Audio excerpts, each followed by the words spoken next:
दिवाली की छुट्टी होती है, दशहरे की छुट्टी होती है, होली की छुट्टी होती है, शिवरात्रि की छुट्टी होती है, तो ईद की छुट्टी में कहाँ की दिक्कत तुम्हें हो रही है? तब सबका साथ सबका विकास नजर नहीं आता है। अब नहीं नजर आएगा।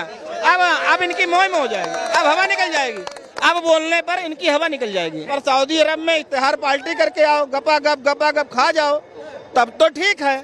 लेकिन अगर मुसलमान भाई एक दिन के लिए सड़क पर नमाज अदा कर रहा है तो हमारी फोर्सें कहाँ जाएंगी? सुन लीजिए, हमारे बटालियन कहाँ जाएगी? हम क्या उनकी रक्षा नहीं कर सकते? इस देश को आज़ाद करने के लिए केवल हिंदू लड़ा है क्या? मुसलमान नहीं लड़ा है क्या? मुसलमानों ने अपनी कुर्बानी नहीं दी है क्या? अगर दी है तो उसकी रक्षा करना हमारा फर्ज नहीं है क्या? हमारे सनातनियों का फर्ज नहीं है क्या? ये हिंदुस्तान सभी का है। ईद पढ़ने के लिए केवल एक दिन का समय है, बाकी जुम्मे के दिन सब पढ़ते ही हैं। अगर वो रोड पे ईद पढ़ रहे हैं या नमाज अदा कर रहे हैं, हम खड़े रहेंगे उनकी 1 घंटा या 2 घंटा। हम वेट करेंगे कि जब वो अपना ये नमाज पढ़ लें, उसके बाद मैं निकलूंगा। कि किस नेता ने भेजा है सौगात बताइए। भारतीय जनता पार्टी के लोग कह रहे हैं कि मीट की दुकानें बंद करा दे। अबे है दम तो जाओ KFC बंद कराओ ना। है तुम्हारे अंदर दम, है तुम्हारे अंदर दम, जाओ KFC बंद करा दो। है तुम्हारे अगर अंदर दम, ठेके बंद करा दो 9 दिन। चैलेंज कर रहा हूँ, बंद कराओ 9 दिन के लिए, तुम 10 दिन के लिए ठेके। है तुम्हारी हिम्मत, लेकिन बोल नहीं पाओगे। बीजेपी के एक और नेता है, उन्होंने तो हद पार कर दी। अब वो कह रहे हैं कि भाई जिसको जो है नमाज पढ़ना है वो कब्रिस्तान में चले जाए अगर जमीन कम पड़ रही है। देखो ये मेरे को अभी पता नहीं किसने कह दिया ये चीजें, गलत बातें हैं ये, जो भी ये बेफालतू की बातें हैं। ये समाज में वोट किसको दोगे? वोट किसको दोगे? चुनाव दिल्ली में हो गए 5 साल के बाद सोचना किसको दोगे? अगर किसको दोगे बताओ, 5 साल के बाद दोगे किसको वोट? वोट किसको दोगे? कुछ नहीं पता। समझदारी देखा, हवा निकल जाएगी। मैंने क्या कहा? हवा हमसे पूछो, हम तो कहते हैं अभी दे दें कांग्रेस को वोट, हम तो अभी करें, लेकिन तुम्हें हवा निकल जाएगी बोलने में ना, इनकी बोलने की हवा निकल जाएगी। मैं कह रहा हूँ आज भारतीय जनता पार्टी अगर लड़ा रही है तो खुलेआम लड़ो ना, किसने मना किया है? आज 15 मिनट का जो उसने ओवैसी ने मांगा था साबित हो गया ना। वक्त वोट के संशोधन के लिए बिल ला रहा था, सभी मुस्लिम इकट्ठा हो गए, हवा निकल गई, किट बांटने लगे, कपड़े बांटने लगे, काजू बादाम बांटने लगे। क्यों बांटने लगे भाई? किस मुसलमान ने तुमसे कहा कि हमें दीजिए? वो तो सिर्फ साफ बोला है कि हमें नहीं, आप मुझे मुबारकबाद मत दीजिए, वो तो साफ बोलता है। आपने 3 तलाक लाया, उसका विरोध उसने किया। कहा था ना कि हमारे बचपन में जो है मेरे घर पे सेवैया आती थी, खीर आती थी और हम खाते थे। तो आज कैसे भी, आज ये 11 साल में अब आने लगी है। 11 साल के बाद पहली बार ईद आई है क्या?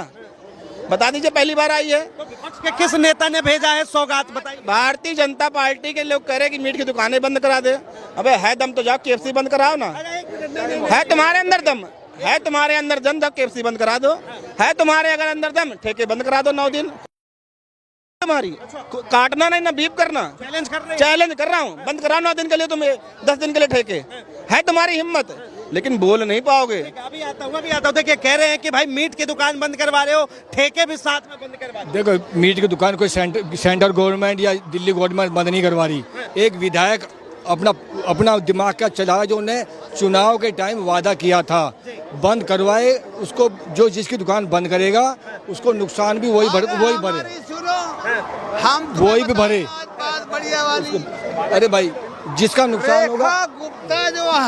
रेखा गुप्ता जो है दिल्ली की मंत्री जो है। यादव जी एक सवाल ये है, एक बात बताइए, जिस तरह से लगातार कहा जा रहा है कि जिन व्यक्ति के पास नमाज पढ़ने की जगह नहीं है वो कब्रिस्तान में जाकर नमाज पढ़े।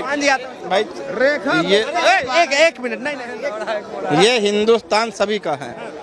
ईद पढ़ने के लिए केवल एक दिन का समय है, बाकी जुम्मे के दिन सब पढ़ते ही हैं।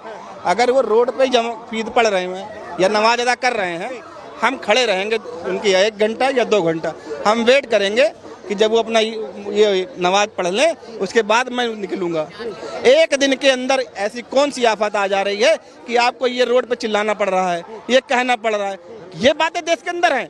आप प्रधानमंत्री भारतीय जनता पार्टी इस नीति पर आई थी क्या? इस गारंटी पर आई थी? प्रधानमंत्री जो आए थे, महंगाई, भ्रष्टाचार और आपके न खाऊंगा न खाने दूंगा, इस बातें से आप आए थे ना, इस बातें से आए थे। ये बोलकर आप आए थे कि मैं आपको एक किट दूंगा। 55 करोड़ से लेकर आप 255 करोड़ रुपए तक का देश में कर्जा करे जा रहे हो। अभी तक खुद चिल्ला रहे थे कि देश की आर्थिक स्थिति कमजोर कर रहे हैं, रेवड़ी बांट रहे हैं, और आप रेवड़ी पर रेवड़ा बांटते जा रहे हो, सनातनियों को धोखा देते जा रहे हो। 2500 का वादा करके 2500 नहीं दिए, सिलेंडर का वादा करके सिलेंडर नहीं दिए, और आप मुसलमान भाइयों तो मांगा भी नहीं तुमसे। हमारे देश का संविधान जो है सारे धर्मों को मानने की बात करता है, फिर एक धर्म को लेकर बार बार उसे जलील करना ये किस हद तक सही है? बिहार में एक गायिका है, कलाकार हैं, वो गाना गाने गई, जो गाना गा रही थी, रघुपति राघो राजा राम, पतित पतावन सीताराम, ईश्वर अल्लाह तेरो नाम। आज मैं उन नेताओं से पूछना चाहता हूं बिहार के कि उस गायिका ने जब बोला ईश्वर अल्लाह तेरो नाम, तो उसको मंच से उतार दिया गया था, मंच से उतार दिया गया था बिहार के अंदर।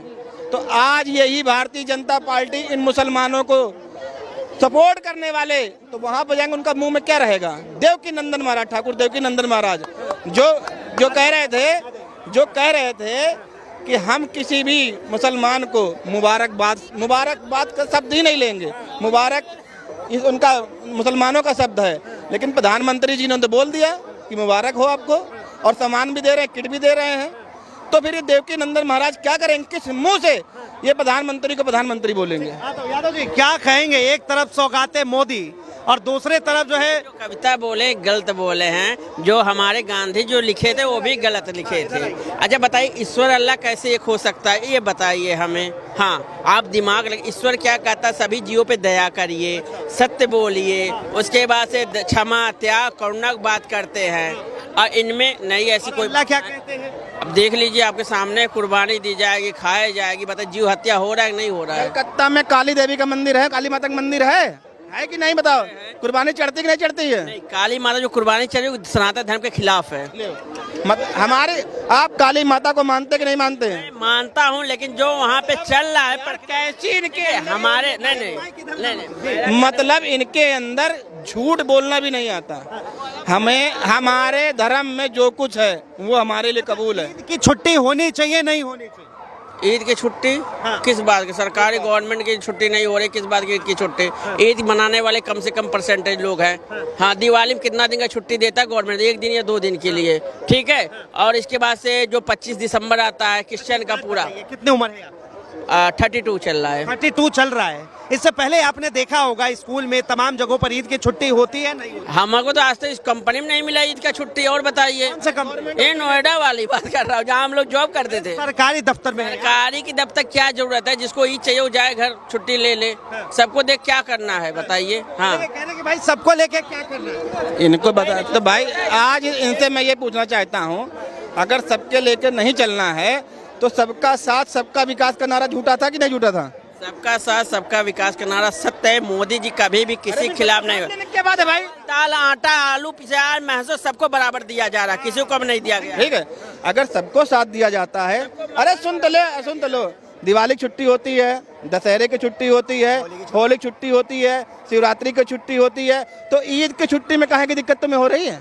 तब सबका साथ सबका विकास नजर नहीं आता है। अब नहीं नजर आएगा, अब इनकी मोह में हो जाएगी, अब हवा निकल जाएगी, अब बोलने पर इनकी हवा निकल जाएगी। ईद की जो छुट्टी कर रहे हैं ओ भाई मुसलमान को कर दीजिए, बात खत्म। बाकी लोग का क्यों करना है छुट्टी? हाँ सरकारी दफ्तर खाली पड़ जाएंगे, कौन काम करेगा? किस बात का उनको पेमेंट दिया जाता है? कितने % मुसलमान हैं देश में? 33%। और कितने गवर्नमेंट अप्लाई हैं? कौन से? कितने % गवर्नमेंट अप्लाई हैं मुसलमान? बहुत कम है। बहुत कम। अगर वो एक ही हैं तो एक चले जाएंगे तो बैंक बंद हो जाएगा। मैं लॉजिक देते देखिए, इनकी बात इनके मतलब दिमाग में ऐसा भर दिया गया है। आज 33% मुसलमान हैं, जिसमें 2 या 1.5% जो अप्लाई हैं, गवर्नमेंट अप्लाई हैं 2 या 1.5%।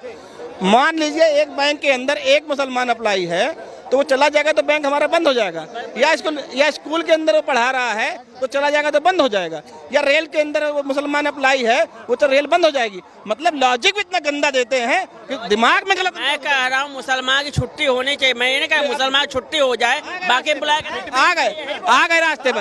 यही बोला था, रिकॉर्ड सुन लो।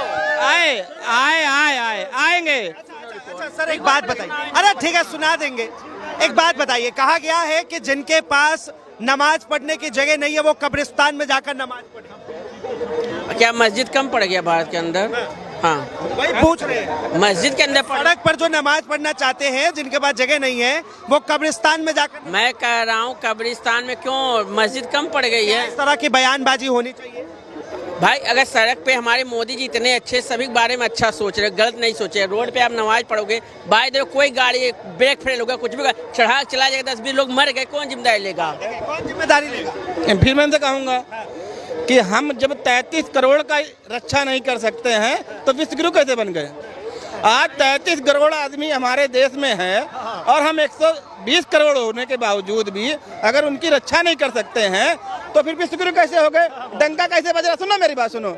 और तुम जाके वहाँ पर सऊदी अरब में इश्तिहार पार्टी करके आओ, गपा गप खा जाओ, तब तो ठीक है। लेकिन अगर मुसलमान भाई एक दिन के लिए सड़क पर नमाज अदा कर रहा है तो हमारी फोर्सें कहाँ जाएंगी? सुन लीजिए, हमारे बटालियन कहाँ जाएगी? हम क्या उनकी रक्षा नहीं कर सकते? इस देश को आज़ाद करने के लिए केवल हिंदू लड़ा है क्या? मुसलमान नहीं लड़ा है क्या? मुसलमानों ने अपनी कुर्बानी नहीं दी है क्या? अगर दी है तो उसकी रक्षा करना हमारा फर्ज नहीं है क्या? हमारे सनातनियों का फर्ज नहीं है क्या? और मैं आपके साथ खड़ा हूँ, लेकिन झूठे वादे करके इतना भूल रहा हूँ। मैं एक बात पूछना चाहता हूँ, इन्हीं के रिलीजन एक दुबई है जहाँ पे इस पे बैन लगा दिया गया, क्यों? क्योंकि वहाँ पे हादसा सबसे ज्यादा हुआ था। उस चीज को देखकर मोदी ने भी ये चीज बैन लगाया है। ये बहरीन में भी बैन लगा, बहरीन, कुवैत, कतर, सऊदी अरब में भी बैन लग गया है, कोई बाहर नहीं लगा। नहीं, ये आपने हादसे की बात की, आपने हादसे की बात की वजह से मैं एग्जाम्पल, ब्रेक फेल हो जाएगा, कोई मर जाएगा। एक मिनट सर, अरे एक मिनट, आपने हादसे की बात की कि ब्रेक फेल हो जाएगा, किसी की जान चली जाएगी। महाकुंभ के अंदर क्या हुआ? वो भी तो ये हादसा ही था ना, वो भी तो हादसा था। क्या हुआ था? ब्रेक फेल हो गया ना, ब्रेक फेल हो गया। हाँ, हादसा कहीं भी हो सकता है। देखिए अब हादसा आ गया, लेकिन सुनो बता रहा, हाँ अब हादसा हो गया, लेकिन जब अखिलेश ने 2013-14 में महाकुंभ कराया था तो रेलवे का पुल टूट गया था। वो सरकार ने नहीं बनाया था, रेलवे ने बनवाया था। तो वहाँ हमारे सनातनी भाई चोट खाए या शहीद हुए तो वो सरकार की गलती थी, तब सरकार की गलती थी और गलती रेलवे की थी। आज जहाँ प्रशासन खड़ा होकर हमारा हादसा होता है, हमारे भाई मरते हैं तो वो हादसा हो जाता। खुद का मरे तो दुख है और दूसरे का मरे तो हादसा है। 25 लाख देने के बाद में 2.5 लाख देने के बाद में आए, उस पर विरोध नहीं है। आज बाबा भीमराव अम्बेडकर की जब बेइज्जती करी गई संसद भवन के अंदर, तब नहीं बोले थे पूरी लड़ाई कर दो, किसी का घर तोड़ दो। वाह भाई वाह। बहुत बहुत धन्यवाद तमाम जानकारी के लिए। तो सुना आपने आम जनता की बातें, आम जनता की राय। एक मिनट, उस समय कुंभ में कितने लोग मारे गए थे इसका डिटेल कोई नहीं देगा। 400 से अधिक लोग मार दिए गए थे कुंभ में, मार दिए गए थे एक्सीडेंट में। जिस समय उसने एक्सीडेंट किया था प्रशासन द्वारा, जिस समय से गवर्नमेंट थी, हमारे मुलायम जी ने किसको नियुक्त, अखिलेश चाचा मुलायम, तो क्या समाजवादी पार्टी नहीं था? आप लोग मुझसे से अलग जा रहे हैं। चलिए, बहुत बहुत धन्यवाद तमाम जानकारी के लिए। तो सुना ईद पर किस तरह से घमासान मचा है और ईद के साथ साथ मीट की दुकानों को